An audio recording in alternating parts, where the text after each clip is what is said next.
Well, good morning. It's great to be in Green Cove Springs.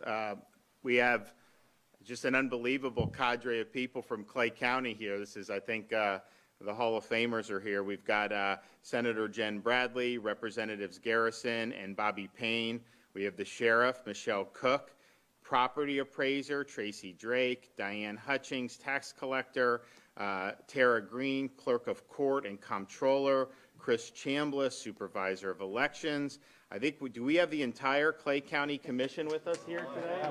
Yeah, a lot of them. So, thanks, thank you guys. And I think we have, of course, the Mayor of Green Cove Springs is here, the Vice Mayor. Then we have council members, Royal and Butler and Kelly from the City Commission, City Council, and then the Police Chief of Green Cove. Where are you at? Are you here? Yeah, thank you. Appreciate you. So really great. I'll tell you what, we were driving in here, very beautiful morning, very beautiful part of the state. And I was telling the folks when we were discussing what the announcement was going to be and everything, my 4-year-old daughter and 3-year-old son will ask me, when can we go back to the Clay County Fair? And so I try to explain to them, that it's not something that just goes on continuously. They have at certain times, but they really love doing the different rides and they love doing the junk food. And so we're looking to figure out, and we've done some other ones around the state, but I think this is the one that they remember the most. So we'll be sure to make it a back. They told me about what they do down the street here with the food trucks. So I got to figure out how can I do the schedule to do that. But I tell you, if I unleash my kids with those food trucks, there's going to be a lot going on. They're going to really love that. I also want to thank Dane Eagle, who's our Executive Director of the Department of Economic Opportunity, and then Jamal Sowell, who's the head of Enterprise Florida. And they're here with me today because our announcement is real exciting. We're going to be able, through the Department of Economic Opportunity, we're going to be able to announce $29 million in grants to 42 small and rural communities throughout the state under the Florida Small Cities Community Development Block Grant Program. And that includes $700,000 right here for the city of Green Cove Springs.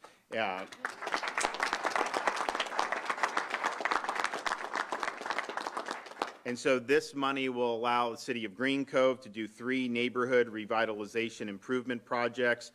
First, be able to use to replace a storm water pipe that is more than 50 years old and install sidewalk, curb, asphalt, and landscape on West Street. Second, the funding will be used to install nearly 1.5 miles of sidewalk on Highland Avenue and Center Street. And then finally, the funding will be used to install picnic tables and benches at Vera Francis Park. So this program, these grants, can only be awarded to cities with a population of less than 50,000 or in a county with an unincorporated population less than 200,000. And so with today's announcement, since I became governor, we've awarded nearly $60 million in block grants to small cities and to rural communities across the state. And since I became governor, through this, we've done $9 million through the Department of Economic Opportunity just to Clay County alone. And I was, joking with some of these guys. Clay County has been able to punch above its weight in many respects. I mean, when I became governor, the appropriations chairman in both the House and the Senate were both from Clay County, and they did very well for this area. And then I know you've got a lot of good folks in the legislature still, some other folks that'll be in leadership in the future. So I think it's been a community that's been able to produce a lot of people that have made a lot of positive impact, and I think you see that with how thriving the community is. So we're excited about being able to do this. We also understand as we go on through particularly the rest of this year, I've got a lot in my job growth grant fund. I've got $75 million between what was left over from last year. I actually had to veto it last year because we didn't know with COVID what the revenue would be like.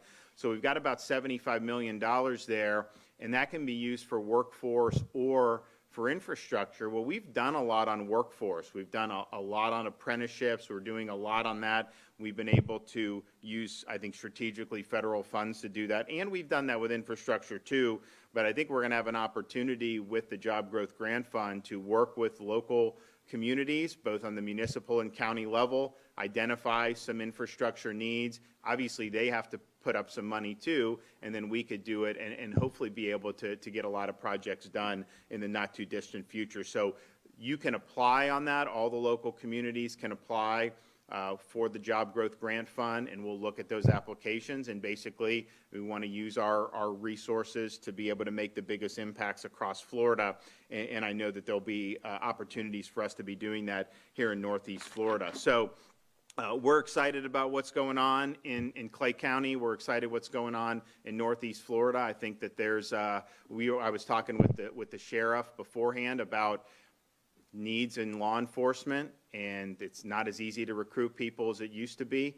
But I'll tell you, we want to make sure that whatever challenges there are, I can tell you, if you have a chance to do law enforcement in Florida versus some of these other jurisdictions, you're much better off in Florida because we'll actually stand by law enforcement. And as you had a lot of people last year, these municipalities were trying to slash funding. They were attacking law enforcement.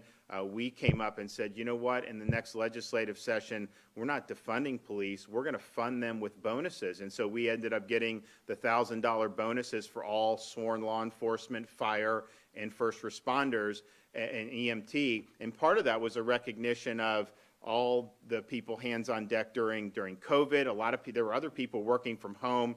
Fire and police, they couldn't work. I mean, they had to do their job and they had to be out there protecting people, but then also just how poorly a lot of the law enforcement had been treated in different parts of the country. We wanted to make sure that we were stepping up and supporting them. And then, of course, we saw with the terrible collapse of the building in Surfside, those search and rescue and those firefighters, they were there immediately on the scene, and it's been basically 24/7.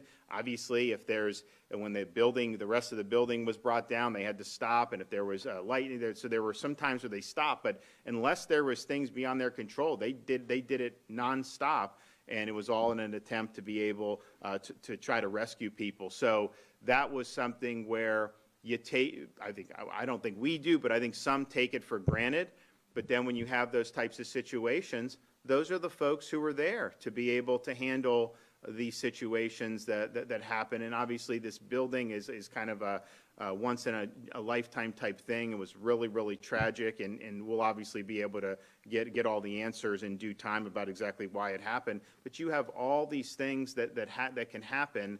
Who do you want there doing it? You need the people in uniform to be able to do that. So we're happy to be able to be standing up. And I do think you will see, I think you've already seen, but there are people in these police departments and other parts of the country who, if they can get a job in Florida, they want to come to Florida to be able to do it because the culture is better and they understand that they're going to be supported much more resolutely than what they do. But make no mistake, the reason you have huge spikes in crime in many parts of the country is because of not standing up for law enforcement, having weak policies where you let people out and you're not prosecuting people who are committing habitual offenses. That is clearly causing disastrous consequences. And actually what they will do in some of these jurisdictions, they will say, oh, well, arrests are down for whatever, over a year because they're not arresting anybody. And so it's like they decided not to prosecute, and so they act like that because the arrests are down, that the actual offenses are down, but that's not true. The offenses are up. They're just not being held accountable, so it doesn't show up in the statistics, and that's very irresponsible to be able to do. But that's what you get in some of these jurisdictions where they've gone down that road. So we're happy to be supportive of law enforcement. I do think we should look at what do we need to do. I know we've done some stuff with the corrections to try to make that a little bit more of a valuable enterprise, but it was, the pay is not great. We've done some stuff to increase that, and obviously you have in the municipal and the county level as well. You got a lot of people that are working really hard. We want to make sure that we continue to attract good people. At least you'll know in Florida you're going to have support. And then we're looking forward to seeing what we'll do in the next legislative session. We're working on a bunch of different things, and we'll have some announcements as we get into the fall about how to move the ball forward even more for the state of Florida. But I think we were really productive this year, and I think we'll be able to build on those successes going forward. Part of that, though, is to make sure And we've got some really big populated areas. They're great, and they do a lot for the state, but we've got to make sure that we're tending to our small municipalities and some of our rural communities. And so that's why we're here today with this great announcement of almost $30 million. And we're going to be here, we're going to be in Taylor County, and then we're going to be in Liberty County providing awards for a lot of these different areas. So I'm excited, and I'd love to have Dane Eagle and Jamal come up and say a few words.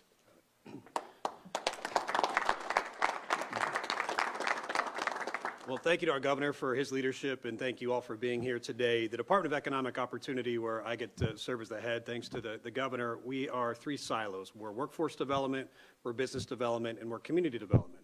And those are three legs of the stool of economic development. And without one of them, that stool falls. So it's why it's so important that we're here today to announce these community development block grants. Now we're doing $29 million in 42 different communities, as the governor mentioned, but $700,000 is going right here in Green Cove Springs, which is the larger end of those grants that we're doing.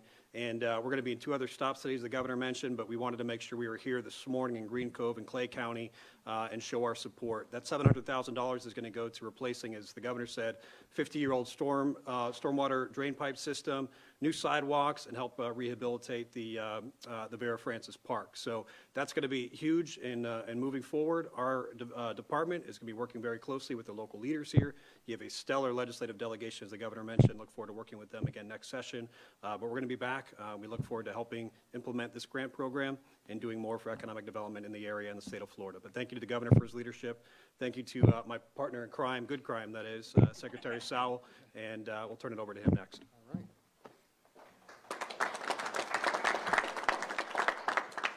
So at Enterprise Florida, we tell the world what the state has to offer. As a state, our governor has showed everybody that we are supportive of law enforcement. We invest in our communities when it comes to workforce and infrastructure. So for anyone here who's listening today who's in law enforcement and wants to be in a place that's friendly, come to Florida. If you want to have a place that's friendly for business, come to Florida, but also look at Clay County. So everything that we do supports workforce, infrastructure, and helps communities thrive so they can attract jobs. So as we go around the state today with Secretary Eagle and the governor and people who care about our state, I want to tell the world that Florida is open for business. We're supportive of the men and women in uniform, and we want you to come here. Thank you. All right.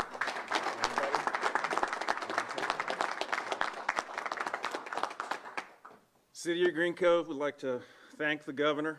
If there's one thing Green Cove recognizes, it's leadership, and we are fortunate and blessed to have Governor DeSantis as our governor and present here in Green Cove Springs. I've remarked many times that we are the best kept secret of Northeast Florida. We spoke this morning of the park, where 1,000-year-old water bubbles to the surface, moves into the pool, falls into the run, and then into the beautiful St. John's, surrounded by live oaks. So it's my hope that we can extend an invitation to everybody here this morning to share the park. And I always say, once I get you into the park, I can guarantee you one thing, that you're going to come back. Thank you, Governor. And that, this food truck, I mean, how many people do you get for that on, you get 5,000? That's our high water mark. Okay. We get 18 food trucks surrounding the park, and we have some of the best bands. Oh, wow. Right? Okay. So, yeah, it's quite a time. And it's the second Friday of every month? Yes, sir. Okay. So, second Friday of every month, we'll put something out on our social media about it. But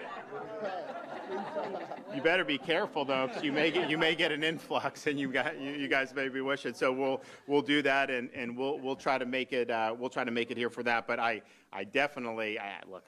The schedule's always in flux, but I don't see how I'm going to get out of not bringing my kids to the Clay County Fair next year. I just think that they won't let me get away with that. So we're happy to be here, and we really thank for having such a great working relationship with both municipal, county level, and then obviously their delegation in the state legislature has been great, and we've worked very closely with them for a number of years. And so we'll keep making progress for Florida. So thanks, everybody. take a question or two before I leave. Yes, sir. Mark Plant with WGXT. Regarding parlaying off their invitation for people to invite them to the state of Florida, the mayor in Jacksonville has posted on a couple billboards, Inglewood, California, Ingalls Island, sorry, and Chicago, inviting people to our state. What's your reaction to that? Well, I think what you've seen over the last particularly years, I think you've seen an acceleration of people who've become disenchanted with a lot of bad policies in a lot of these parts of the country. I think a lot of it was COVID lockdowns and the irrationality of that. I think a lot of it has been crime and not having the wherewithal to stand by law enforcement. And then obviously the economic climate. We're a much more free economy. We don't have oppressive taxes. We have the lowest per capita tax burden in the country. We're proud of that. So I think there's a number of factors, but I do think that the last year has caused a lot of folks to say, you know what, we've got to go. I read something, and it rings true to me, but I haven't talked to people directly, but I read an article about how these financial firms, they're inundated with their employees saying, send me to Florida. I don't want to be in some of those cities anymore. So I think the state's got a lot to offer. At the same time, we've got a lot of good folks here. I mean, it's a free country. People can kind of do as they see fit. But I'm satisfied with a lot of the great stuff that's going on with some of our folks who have been here, and many of them who've been here for an awful long time, particularly in this part of the state. So it's a great mix, and we've got a lot of good momentum going forward, and we want to keep it that way. I mean, we've been able to lead on a lot of different things, and I think people have noticed that, and we're proud of that.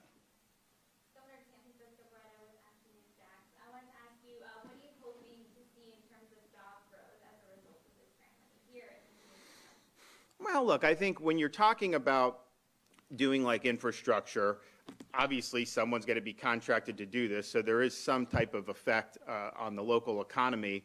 But I think the main thing is as you understand the needs of different areas, and even this with the smaller cities, and I'm telling you, people see this. There's going to be people that are going to come. This city will grow. So all this stuff is happening, and so just having that solid foundation of infrastructure, I think, is really, really important. It can help facilitate jobs. I mean, obviously, we do this in a number of different parts of the state. For example, we've done a lot in the Space Coast of Florida, and you've seen with the private investments that go in, that is ready, that the people have wanted to do that, but having some of the things with the airport, with some of those other things, really make it so that people have what they need. So I don't think it's the type of thing where you can say, hey, if you do an infrastructure project here, it's definitely going to guarantee that these jobs come. But I do think that tending to that and understanding that that's an important foundation, does help you be able to have a strong economy going forward.